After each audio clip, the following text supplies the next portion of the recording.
ನಮಸ್ಕಾರ ಸ್ನೇಹಿತರೆ, super finance Kannada ಚಾನಲ್ಗೆ ಸ್ವಾಗತ. ಸ್ನೇಹಿತರೆ, ಇಂದಿನ ವಿಡಿಯೋದಲ್ಲಿ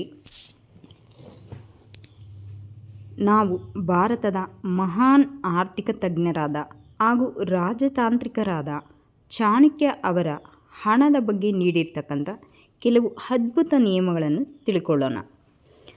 ಸುಮಾರು 2300 ವರ್ಷಗಳ ಹಿಂದೆ ಬರೆದಿರ್ತಕ್ಕಂಥ ಚಾಣಕ್ಯರು ಬರೆದಿರ್ತಕ್ಕಂಥ ಒಂದು ಅರ್ಥಶಾಸ್ತ್ರ ಮತ್ತು ಚಾಣಕ್ಯನ ನೀತಿಯಲ್ಲಿ ಸಂಪತ್ತಿನ ಸೃಷ್ಟಿ, ಹಣದ ನಿರ್ವಹಣೆ ಹಾಗೂ ಆರ್ಥಿಕ ಸ್ವಾತಂತ್ರ್ಯದ ಬಗ್ಗೆ ಅಮೂಲ್ಯ ಜ್ಞಾನವನ್ನು ನೀಡಿದ್ದಾರೆ. ಇಂದಿಗೂ ಸಹ ಅವರ ಒಂದು ಹಣದ ತತ್ವಗಳು ಪ್ರಸಿದ್ಧಿಯಾಗಿದೆ. ಹಾಗಾದರೆ ಜೀವನದಲ್ಲಿ ಹಣಕಾಸಿನ ಯಶಸ್ಸು ಪಡೆಯಲು ಚಾಣಕ್ಯನು ಹೇಳಿರ್ತಕ್ಕಂಥ ಒಂದು 10 ಸುವರ್ಣ ನಿಯಮಗಳನ್ನು ಈ ವಿಡಿಯೋನಲ್ಲಿ ತಿಳ್ಕೊಳ್ಳೋಣ. ಸ್ನೇಹಿತರೆ, ವಿಡಿಯೋನ ಎಲ್ಲೂ ಸ್ಕಿಪ್ ಮಾಡಬೇಡಿ, ಕೊನೆ ತನಕ ದಯವಿಟ್ಟು ನೋಡಿ. ಆಗಲೇ ನಿಮಗೆ ಚಾಣಕ್ಯನ ನೀತಿಗಳು ಸಂಪೂರ್ಣವಾಗಿ ಅರ್ಥ ಆಗುತ್ತೆ. ರೂಲ್ ನಂಬರ್ 1, ಹಣವನ್ನು ಸಂಪಾದಿಸು, ಆದರೆ ಪ್ರಾಮಾಣಿಕವಾಗಿ ಸಂಪಾದಿಸು.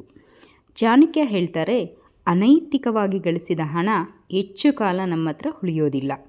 ನೀವು ಶಾರ್ಟ್ಕಟ್ ಮೂಲಕ ಬಂದಂಥ ಹಣ ಕ್ಷಣಿಕ ಸುಖವನ್ನು ಕೊಡಬಹುದು, ಆದರೆ ದೀರ್ಘಕಾಲದಲ್ಲಿ ಅದು ನಷ್ಟಕ್ಕೆ ಕಾರಣವಾಗುತ್ತೆ. ಆದ್ದರಿಂದ ಅವರು ಏನು ಹೇಳ್ತಾರಂದರೆ, ನಾವು ಮಾಡಿರುವಂಥ ಒಂದು ಕೆಲಸದಲ್ಲಿ ಪ್ರಾಮಾಣಿಕವಾಗಿ ಇರಬೇಕು, ಪ್ರಾಮಾಣಿಕವಾಗಿ ಕೆಲಸ ಮಾಡಬೇಕು, ನಮ್ಮ ಒಂದು ಕೌಶಲ್ಯವನ್ನು ಬೆಳೆಸ್ಕೊಳ್ಳಬೇಕು, ಸ್ಕಿಲ್ನ ಡೆವಲಪ್ಮೆಂಟ್ ಮಾಡಬೇಕು, ಆ್ಯಂಡ್ ನಮ್ಮ ಒಂದು ಮೌಲ್ಯವನ್ನು ಸೃಷ್ಟಿಸಬೇಕು. ಅಂದರೆ ನಮಗಂತೂ ಒಂದು ವ್ಯಾಲ್ಯೂನ ಕ್ರಿಯೇಟ್ ಮಾಡಬೇಕು. ಈ ರೀತಿ ಮಾಡಾದಾಗಲೇ ಮಾತ್ರ ಇದು ನಿಜವಾದ ಸಂಪತ್ತನ್ನು ಗಳಿಸೋಕ್ಕೆ ಸಾಧ್ಯ ಆಗುತ್ತೆ. ಸ್ನೇಹಿತರೆ, ನಿಜವಾದ ಸಂಪತ್ತು ನಾವು ಸೃಷ್ಟಿಸಬೇಕು, ಗಳಿಸಬೇಕಪ್ಪ ಅಂದರೆ ಅದಕ್ಕೆ ಸಮಯ ಅನ್ನೋದು ತಗೊಳ್ಳುತ್ತೆ. ಬಟ್ ಶಾರ್ಟ್ಕಟ್ಟಲ್ಲಿ ನಾವು ಹಣ ಮಾಡೋಕ್ಕೆ ಹೋಗ್ತೀವಿ, ಶಾರ್ಟ್ ಟರ್ಮಲ್ಲಿ ನಾವು ಹಣವನ್ನು ಇನ್ವೆಸ್ಟ್ಮೆಂಟ್ ಮಾಡೋಕ್ಕೆ ಹೋಗ್ತೀವಿ ಅಂದರೆ ಡೆಫಿನೆಟಾಗಿ ಅಲ್ಲಿ ರಿಸ್ಕ್ ಅನ್ನೋದು ಇರುತ್ತೆ. ನೀವೆಷ್ಟು ಶಾರ್ಟ್ ಟರ್ಮ್ ಆಗಿ ಹಣ ಗಳಿಸ್ತೀರೋ ಅದೇ ವೇಗವಾಗಿ ನೀವು ಹಣವನ್ನು ಕಳ್ಕೊಳ್ತಕ್ಕಂಥ ಅಪಾಯ ಇರುತ್ತೆ. ರೂಲ್ ನಂಬರ್ 2, ಆದಾಯಕ್ಕಿಂತ ಕಡಿಮೆ ಖರ್ಚು ಮಾಡಿ.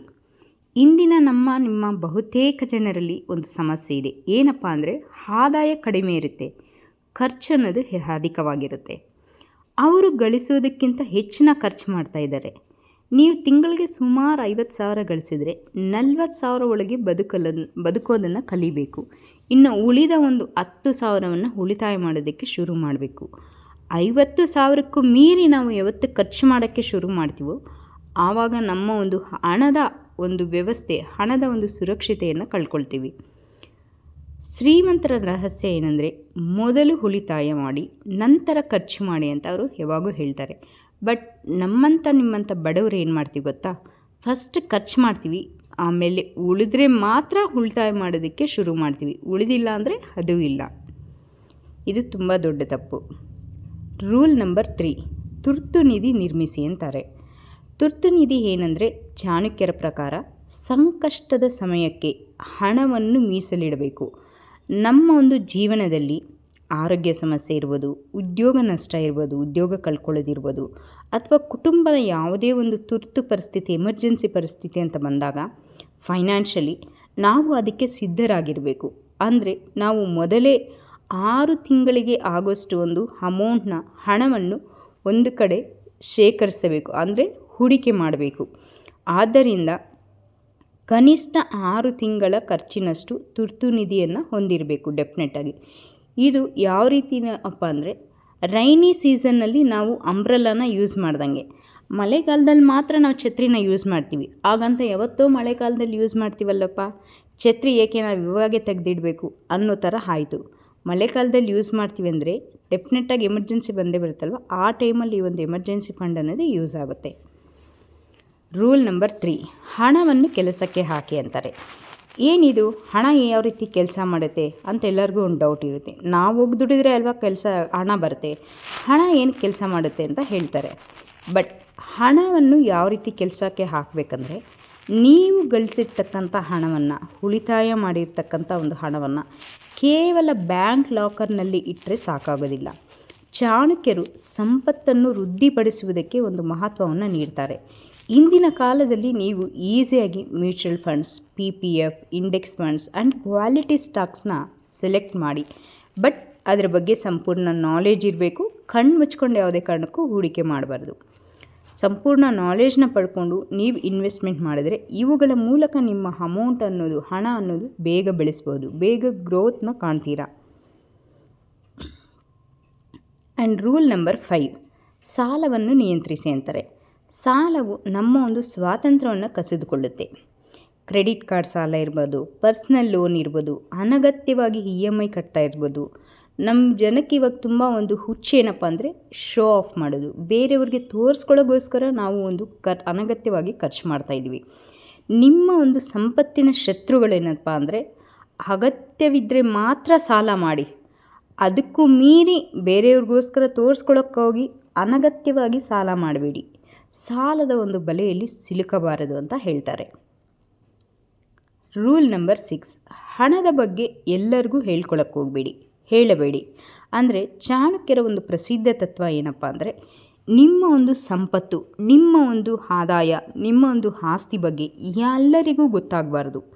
ಹಣ ಅನ್ನೋದು ರಹಸ್ಯವಾಗಿ ಬೆಳೆಯಬೇಕು. ಶ್ರೀಮಂತಿಕೆ ಅನ್ನೋದು ರಹಸ್ಯವಾಗಿ ಬರಬೇಕು. ಹಣದ ಬಗ್ಗೆ ಹೆಚ್ಚು ಪ್ರದರ್ಶನ ಮಾಡಿದರೆ ಆ ಒಂದು ನೀವೇನು ನಿಮ್ಮ ಒಂದು ಹಣ ಅಥವಾ ಸಂಪತ್ತು, ಆದಾಯದ ಬಗ್ಗೆ ಹೇಳ್ಕೊಳ್ತೀರಲ್ವ, ಬೇರೆಯವರಲ್ಲಿ ನಿಮ್ಮ ಬಗ್ಗೆ ಅಸೂಯೆ ಅನ್ನೋದು ಹೆಚ್ಚಾಗುತ್ತೆ. ಮೇಲಕ್ಕೆ ನೋಡೋದಕ್ಕೆ ಎಲ್ಲರೂ ಚೆನ್ನಾಗೇ ಮಾತಾಡ್ತಾರೆ, ಎಲ್ಲ ಸಂಬಂಧಿಕರೇ ಇರ್ತಾರೆ, ಎಲ್ಲ ಸ್ವಂತದವರೇ ಇರ್ತಾರೆ, ಅಥವಾ ಎಲ್ಲರೂ ಫ್ರೆಂಡ್ಸೇ ಆಗಿರ್ತಾರೆ. ಬಟ್ ಅವರ ಒಂದು ಮನಸ್ಸಿನಲ್ಲಿ ನಿಮ್ಮ ಬಗ್ಗೆ ಒಂದು ಅಸೂಯೆ ಅನ್ನೋದು ಇರುತ್ತೆ. ಅದನ್ನು ಯಾರೂ ಕಂಡುಹಿಡಿಯೋಕ್ಕಾಗಲ್ಲ. ನಿಮಗೆ ಗೊತ್ತಿಲ್ಲದೇ ನಿಮ್ಮ ಒಂದು ಶತ್ರು ಅನ್ನೋದು ಅವರು ಇರುತ್ತಾರೆ. ನಿಮಗೆ ಅನಗತ್ಯವಾಗಿ ಸ್ಟ್ರೆಸ್ ಅನ್ನೋದು ಹೇರುತ್ತೆ. ನಿಮ್ಮ ಹತ್ರ ಅಮೌಂಟ್ ಇದೆ ಅಂದರೆ ಖಂಡಿತ ಯಾವುದೋ ಒಂದು ರಿಲೇಷನ್ಸ್ ಇರ್ಬೋದು, ಸ್ನೇಹಿತರು ಇರ್ಬೋದು, ಬಂದು ಸಾಲ ಕೇಳೋದು, ಆ ರೀತಿಯೆಲ್ಲ ಒಂದು ಸ್ಟ್ರೆಸ್ ಅನ್ನೋದು ಹೆಚ್ಚಾಗುತ್ತೆ. ನೀವೊಂದು ತಪ್ಪು ಜನರನ್ನು ಆಕರ್ಷಿಸ್ತೀರಾ. ಶ್ರೀಮಂತಿಕೆ ಅನ್ನೋದು ಯಾವತ್ತೂ ಶಾಂತವಾಗಿ ಇರಬೇಕು. ಆ್ಯಂಡ್ ಶ್ರೀಮಂತಿಕೆ ಅನ್ನೋದು ಯಾವತ್ತೂ ಪ್ರಶಾಂತವಾಗಿ ಇರಬೇಕು. ಆಡಂಬರಿಕೆಯಿಂದ ತೋರಿಸ್ಕೋಬಾರ್ದು ಶ್ರೀಮಂತಿಕೆ ಅನ್ನೋದು. ರೂಲ್ ನಂಬರ್ 7, ನಿರಂತರ ಕಲಿಯಿರಿ. ನಿಮ್ಮ ದೊಡ್ಡ ಆಸ್ತಿ ಅಂದರೆ ನಿಮ್ಮ ಜ್ಞಾನ, ನಿಮ್ಮ ನಾಲೆಡ್ಜ್. ಹೊಸ ಒಂದು ಕೌಶಲ್ಯವನ್ನು ಕಲಿಯಿರಿ, ಸ್ಕಿಲ್ನ ಕಲಿಯಿರಿ. ಪ್ರತಿ ವರ್ಷವೂ ಹೂಡಿಕೆ ಮಾಡಿ, ವ್ಯವಹಾರ ಮಾಡಿ, ತಂತ್ರಜ್ಞಾನನ ತಿಳ್ಕೊಳ್ಳಿ, ಟೆಕ್ನಾಲಜಿನ ತಿಳ್ಕೊಳ್ಳಿ, ಆರ್ಥಿಕ ಒಂದು ಶಿಕ್ಷಣ ಅಂದರೆ ಫೈನಾನ್ಷಿಯಲ್ ನಾಲೆಡ್ಜ್ ಬಗ್ಗೆ ತಿಳ್ಕೊಳ್ಳಿ. ಇವುಗಳ ಬಗ್ಗೆ ನೀವು ಹೊಸದನ್ನು ಯಾವತ್ತು ಕಲಿಯೋಕ್ಕೆ ಶುರು ಮಾಡ್ತೀರೋ, ಜ್ಞಾನ ಅನ್ನೋದು ಹೆಚ್ಚಾದಂತೆ ನಿಮ್ಮ ಒಂದು ಆದಾಯ ಸಹ ಆಟೋಮೆಟಿಕ್ಕಾಗಿ ಹೆಚ್ಚಾಗುತ್ತೆ. ಇವೆಲ್ಲವೂ ಸಹ ನಿಮಗೆ ಒಂದು ಜ್ಞಾನದ ಮೂಲಕ ತಿಳ್ಕೋಬೇಕು. ರೂಲ್ ನಂಬರ್ 8, ಸ್ನೇಹಿತರು, ಉತ್ತಮ ಜನರೊಂದಿಗೆ ಇರಿ ಅಂತಾರೆ ಚಾಣಕ್ಯನವರು. ಏನಕ್ಕೆ ಅಂದರೆ, ನೀವು ಯಾರ ಜೊತೆ ಹೆಚ್ಚು ಸಮಯ ಕಳೀತೀರೋ ಅವರಂತೆಯೇ ನೀವು ಆಗ್ತೀರಾ ಅಂತ ಹೇಳ್ತಾರೆ. ಯಾಕಂದರೆ ಹಣದ ಶಿಸ್ತು, ಹಣದ ಒಂದು ಡಿಸಿಪ್ಲಿನ್, ಹೂಡಿಕೆಯ ಒಂದು ಡಿಸಿಪ್ಲಿನ್ ಇರುವಂಥ ಒಂದು ಒಳ್ಳೆಯ ಸ್ನೇಹಿತರ ಜೊತೆ ಸ್ನೇಹ ಬೆಳೆಸಿದರೆ ನೀವು ಸಹ ಅವರ ದಾರಿನಲ್ಲೇ ಹೋಗ್ತೀರಾ. ಹಣವನ್ನು ಹೂಡಿಕೆ ಮಾಡೋದು, ಸೇವ್ ಮಾಡೋದು, ಬೆಳೆಸೋದು. ಬಟ್ ಅನಗತ್ಯವಾಗಿ ಹಣವನ್ನು ವ್ಯರ್ಥ ಖರ್ಚು ಮಾಡುವವರ ಜೊತೆ ಹೆಚ್ಚು ಸಮಯ ಕಳೆಯಬೇಡಿ. ಅವ್ರ ಜೊತೆ ನೀವು ಸೇರಿದ್ರೆ ನಿಮ್ಮ ಒಂದು ಮೈಂಡ್ಸೆಟ್, ನಿಮ್ಮ ಒಂದು ಲೈಫ್ ಕೂಡ ಅದೇ ರೀತಿ ಇರುತ್ತೆ.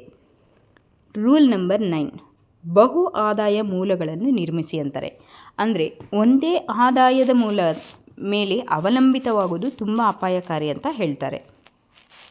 ಇಂದು ನಿಮ್ಮ ಬಳಿ ಹಣ ಇರಬಹುದು, ಉದ್ಯೋಗ, ಸಿಪ್, ಡಿವಿಡೆಂಡ್ ಆದಾಯ, ಬಾಡಿಗೆ ಆದಾಯ, ಯೂಟ್ಯೂಬ್ ಚಾನಲ್ ಆದಾಯ, ಈ ರೀತಿ ನಾನಾ ರೀತಿ ಮಲ್ಟಿಪಲ್ ಸೋರ್ಸಸ್ ಆದಾಯಗಳನ್ನು ಅವರು ಕ್ರಿಯೇಟ್ ಮಾಡಿ ಅಂತ ಹೇಳ್ತಾರೆ. ಬಹು ಆದಾಯ ಮೂಲಗಳಿದ್ದರೆ ನೀವು ಒಂದು ಆರ್ಥಿಕ ಭದ್ರತೆಯನ್ನು ಹೆಚ್ಚಿಸಿದಂಗೆ. ರೂಲ್ ನಂಬರ್ 10, ಸಂಪತ್ತನ್ನು ಸಮಾಜದ ಒಳಿತಿಗಾಗಿ ಬಳಸಿ ಅಂತಾರೆ. ಇದೇನಪ್ಪ, ನಾವು ಕಷ್ಟಪಟ್ಟು ದುಡಿದು ಸಮಾಜಕ್ಕೆ ಯಾಕೆ ಕೊಡಬೇಕು ಅಂತ ಎಲ್ಲರಿಗೂ ಒಂದು ಡೌಟ್ ಇರುತ್ತೆ. ಬಟ್ ನಾವು ಸಂಪಾದನೆ ಮಾಡಿರ್ತಕ್ಕಲ್ಲಿ ಈ ಒಂದು ಅಟ್ಲೀಸ್ಟ್ ಒಂದು 10% ಗಿವ್ ಬ್ಯಾಕ್ ಟು ಸೊಸೈಟಿ, ಅಂದರೆ ಈ ಒಂದು ಸೊಸೈಟಿಗಾಗಿ ನಾವು ಖರ್ಚು ಮಾಡಬೇಕು. ಹಣವನ್ನು ಆಕರ್ಷಿಸಬೇಕಂದ್ರೆ ನಮ್ಮಲ್ಲಿರ್ತಕ್ಕಂಥ ಹಣವನ್ನು ಸಹ ಸ್ವಲ್ಪ ದಾನ ಮಾಡಬೇಕು. ಅದು ಕುಟುಂಬದ ಕಲ್ಯಾಣ, ಸಮಾಜದ ಅಭಿವೃದ್ಧಿ, ದಾನ ಧರ್ಮ, ಇವುಗಳಿಗೆಲ್ಲರಿಗೂ ನಾವು ಸಹಾಯ ಮಾಡಬೇಕು. ಎಲ್ಲ ದಾನ ಮಾಡಿ ಅಂತ ಹೇಳ್ತಾ ಇಲ್ಲ. ನೀವು ಸಂಪಾದನೆ ಗಳಿಸಿರ್ತಕ್ಕಂಥ ಹಣದಲ್ಲಿ ಅಟ್ಲೀಸ್ಟ್ 10% ಬೇರೆಯವ್ರಿಗಾಗಿ ಸಹಾಯ ಮಾಡಿದರೆ ಬಡವರಿಗಾಗಿ ಅಥವಾ ದೀನರಿಗಾಗಿ ಸಹಾಯ ಮಾಡಿದರೆ ಈ ಒಂದು ಯೂನಿವರ್ಸ್, ಈ ಒಂದು ಸೊಸೈಟಿ ನಮಗಿನ್ನೂ ಹೆಚ್ಚು ಕೊಡುತ್ತೆ ಅಂತ ಚಾಣಕ್ಯರು ಹೇಳ್ತಾರೆ.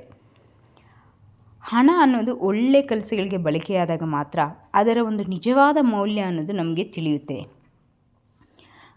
ಚಾಣಕ್ಯರ ಒಂದು ಅಂತಿಮ ಸಂದೇಶ ಏನಪ್ಪ ಅಂದರೆ, ಸ್ನೇಹಿತರೆ, ಚಾಣಕ್ಯರ ಪ್ರಕಾರ ಹಣವನ್ನು ಸಂಪಾದಿಸಿ, ಉಳಿತಾಯ ಮಾಡಿ,